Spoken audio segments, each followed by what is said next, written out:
Hola a todos, bienvenidos a Voces del Español. Este es el programa 35 y vamos a hablar sobre las palabras que suenan igual, pero se escriben diferente. Entonces, voy a hacer referencia a un programa anterior, al programa 33, donde hablábamos sobre la palabra conciencia. Entonces, voy a recapitular rápidamente. Y de allí vamos a partir hacia otra serie de cosas que he visto en los posts de Facebook o en WhatsApp, que la gente escribe cosas que suenan así, pero deberían de escribirse distinto, y quiero que reflexionemos sobre la diferencia. Entonces, recapitulamos: conciencia con C y conciencia con SC. Hablábamos la vez anterior que la Real Academia Española nos dice que se puede hacer la diferencia entre conciencia con C, haciendo referencia a la conciencia moral, o sea, tener mala conciencia o mi conciencia me persigue, cosas así. Y conciencia con SC, que se refiere a la conciencia biológica, o sea, estar consciente después de un accidente, si está consciente o no está consciente el accidentado. Ese sería con SC. Sin embargo, dentro de lo que nos dice la Real Academia es que es suficiente escribir conciencia con C nada más, y que puede hacer referencia a ambas palabras. O sea, que para ellos está bien que escribamos conciencia siempre con C y para referirse a ambas cosas.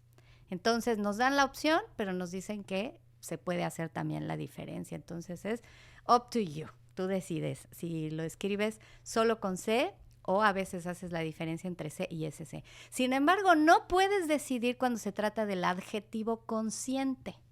O sea, conciencia es una cosa, es un sustantivo, pero consciente es un adjetivo. Y en consciente no nos dan la opción y nos dicen tiene que ser siempre con SC.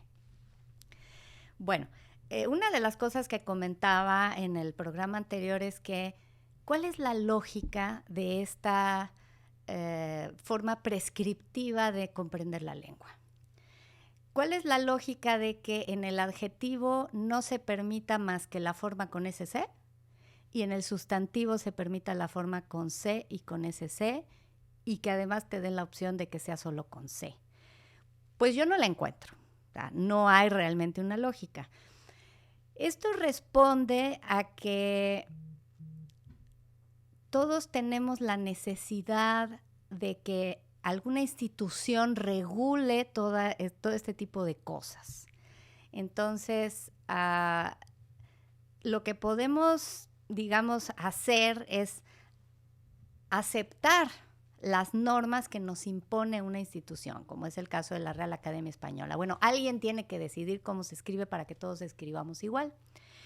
¿Y qué vamos a hacer con esto? Yo tengo estudiantes que se están formando como profesores de español que me dicen que cuando ellos fueron a la escuela les enseñaron a hacer la diferencia escrita, por ejemplo, entre palabras como solo y solo con acento y solo sin acento. Y entonces dicen, bueno, yo aprendí que si decimos solo en el sentido de soledad, se escribe sin acento. Y solo en el sentido de únicamente se escribe con acento. Entonces, si tenemos una oración como trabaja solo los domingos, si lo escribo sin acento, querría decir que trabaja sin compañía los domingos, trabaja solo. Pero si le ponemos el acento trabaja solo los domingos, sería con acento y querría decir que trabaja únicamente los domingos. Es una idea completamente distinta. Entonces ya todos vamos por la vida muy contentos pensando que si separamos solo sin acento y solo con acento, ya hacemos clara esa diferencia. Sin embargo, ¿qué nos dice la Real Academia Española? Bueno, a partir de la reforma del 2010 se decidió que ese acento no es necesario. Entonces, sea solo de soledad o solo de únicamente, no importa, lo vamos a escribir sin acento. Y también a partir del 2010 se decidió que los que los determinantes y los pronombres se separan con acento y sin acento. Entonces, por ejemplo, si tenemos determinantes como este, ese o aquel, esta casa, esa casa, aquel hombre, aquella persona, no vamos a utilizar acento. Pero si aparece la palabra solita como pronombre de quiénes son aquellos o quiénes son esos, allí sí tendría que poner el acento. Entonces, bueno, muchos lo aprendimos así en la escuela, porque pues fuimos a la escuela antes del 2010. Y en teoría, si fuimos a la escuela después del 2010, ya nos estarían enseñando que este acento no es necesario. Bueno, de nuevo la pregunta, ¿cuál es la lógica detrás de eso? Bueno, en este caso, la lógica, la explicación que nos da la Real Academia es que realmente este acento no es necesario porque no hay posibilidad de confusión. Y cuando hay posibilidad de confusión, como en el caso de trabaja solo los domingos, el contexto normalmente lo resuelve, o sea, se entiende, ¿no? No es necesario hacer la aclaración escribiéndolo con acento o sin acento porque no es una diferencia que sea crucial, ¿no? Entonces, esto nos lleva a la pregunta de, bueno, ¿cuándo sí se tiene que utilizar el acento para hacer una diferencia entre dos palabras que suenan igual, pero se escriben diferente? Bueno, lo que nos explica la Real Academia es que vamos a utilizar un acento para distinguir palabras átonas de palabras tónicas. ¿Qué es una palabra átona? Es una palabra que dentro de la oración no recibe un acento o una preponderancia, y una palabra tónica sí. Entonces vamos a poner un ejemplo. Vamos a poner el ejemplo de la palabra el. Entonces, la palabra el puede funcionar como artículo si digo el museo. Entonces, cuando digo el museo está muy lejos, ese el del museo no recibe un acento en la oración. Las palabras acentuadas en el museo está lejos son museo y lejos. Pero el no lleva el peso fónico, vamos a decir. Entonces, allí no lleva acento. Es un artículo, el artículo de la palabra museo, un determinante. Sin embargo, cuando es pronombre sí se acentúa. O sea, el pronombre el, que se refiere, por ejemplo, aquí tengo enfrente a Salvador, España, y voy a decir él. Él es el productor de Voces del Español. Entonces, él como pronombre sí lleva acento. Entonces, a este acento que me permite diferenciar el artículo y el pronombre se llama acento diacrítico. Y sirve justamente para eso, para diferenciar dos palabras que se podría decir que suenan igual, en realidad suenan igual si las pronunciamos aisladamente, pero no suenan igual si las pronunciamos en la oración, porque como decía, tiene un peso, un énfasis. Yo digo, él es el productor y ese él sí lleva acento. Y si digo, el museo está lejos, pues ese él no funciona así. Entonces, bueno, hay muchas palabras que están en este supuesto. Por ejemplo, la palabra tú, igualmente como tú, cuando me refiero a la persona que está hablando conmigo, o si digo tu casa. Tu casa no se refiere a ti, se refiere a casa, y tú funciona como determinante. En español no podemos omitir los determinantes, o sea, no podemos decir casa está lejos. Entonces, necesitamos siempre una palabra previa al sustantivo que determine al sustantivo, y por eso se llaman determinantes. Puedo decir la casa, mi casa, tu casa, esta casa, las casas, y ninguna de esas palabras se acentúa. O sea, ningún determinante. También puedo usar cuantificadores, 3 casas. Todos esos determinan a un sustantivo, pero no llevan nunca acento. Si el sujeto de la oración es una persona y usamos un pronombre, entonces sí. Si digo, esta es mía, pues allí sí podríamos ponerle. Si decimos, él es mi amigo, entonces sí le ponemos. Tú eres mi amigo, también le ponemos acento. Bueno, espero que más o menos se comprenda. Hay otros pares de palabras que tienen acento diacrítico. Por ejemplo, la palabra más. Si yo utilizo más en el sentido de adición, quiero más café, entonces ese más lleva acento. Si no le pongo acento, tiene un significado distinto, tiene el mismo significado que pero. ¿no? No, pues quiero comprarme una casa más, no me alcanza mi dinero. Ese más, en sentido de pero, no lleva acento. A ver, otra palabra. La palabra te y te. Por ejemplo, te quiero, ese te no lleva acento. Pero quiero té, ese sí lleva acento. Té es la bebida que puede uno tomar entre café y té. Vamos a elegir té. Entonces, te quiero, quiero té. Entonces, la diferencia entre átonas y tónicas.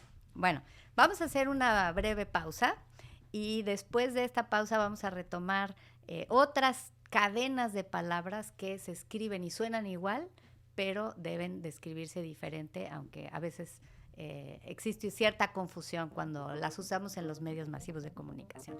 No se vayan, quédense con nosotros.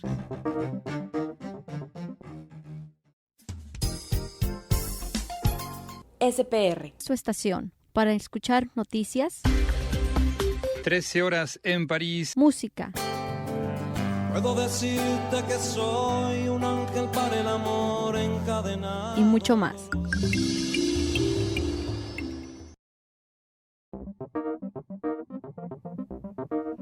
Bueno, entonces estamos hablando sobre la importancia de los acentos en español y su relación con el acento que se escucha y el acento que se escribe, y hace una diferencia en la pronunciación o no la hace. Entonces, en el caso que pusimos de trabaja solo los domingos, allí en la lengua hablada no hacemos ninguna distinción. Entonces, la recomendación de la Real Academia es que tampoco en la lengua escrita hagamos una distinción. Sin embargo, en la lengua hablada sí hacemos una distinción de énfasis entre él trabaja los domingos y el trabajo de los domingos. Ese él no tiene acento. Bueno, ni prosódico, entonces tampoco escrito. Prosódico quiere decir el que se escucha al hablar.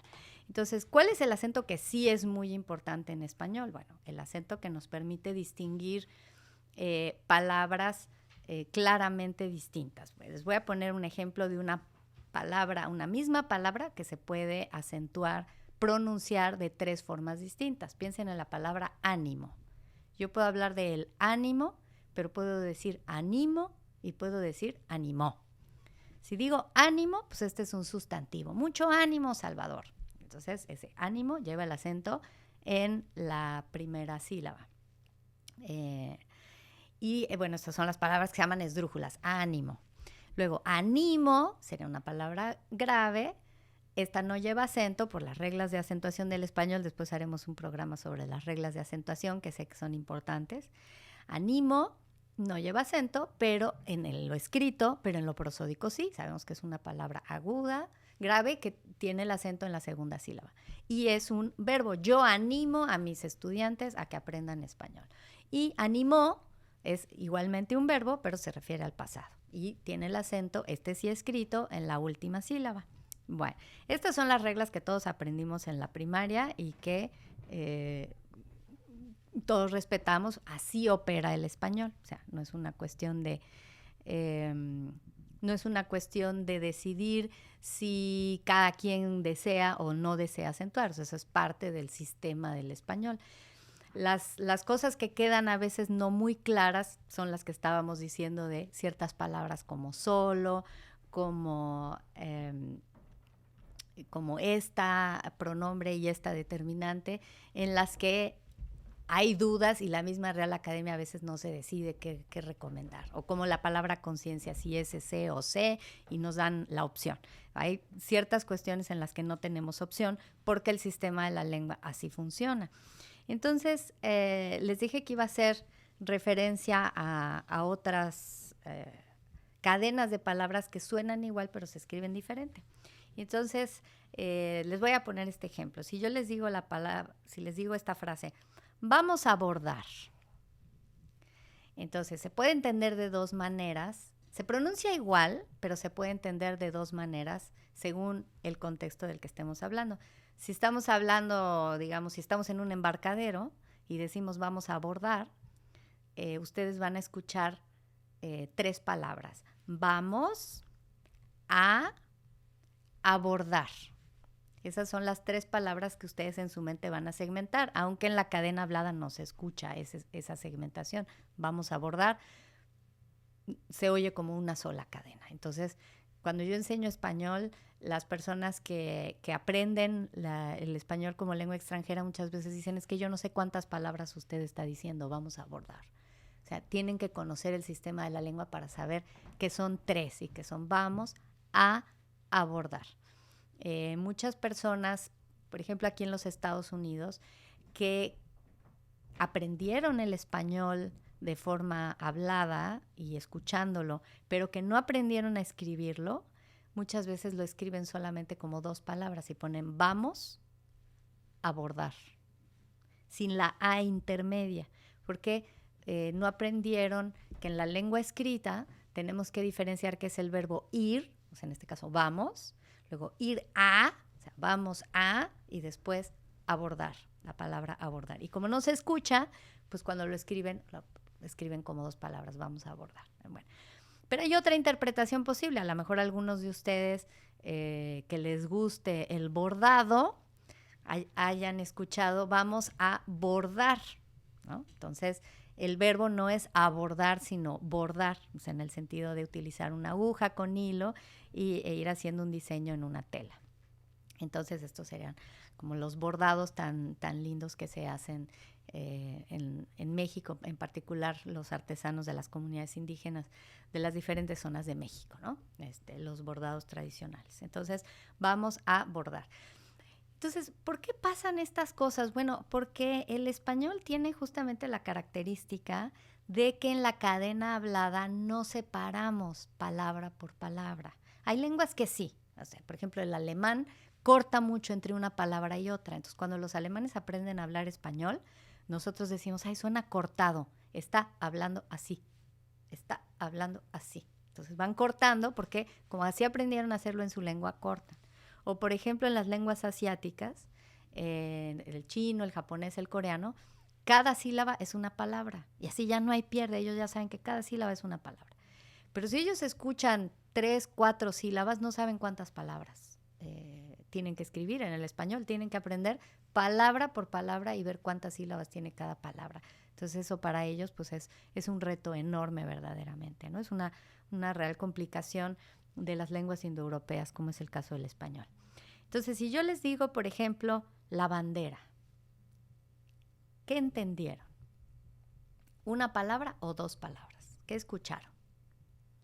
Bueno, pues sin el contexto es muy difícil decidirlo, pero alguna persona que esté pensando en alguna cuestión nacional, pues dirá que la bandera son 2 palabras, la y bandera.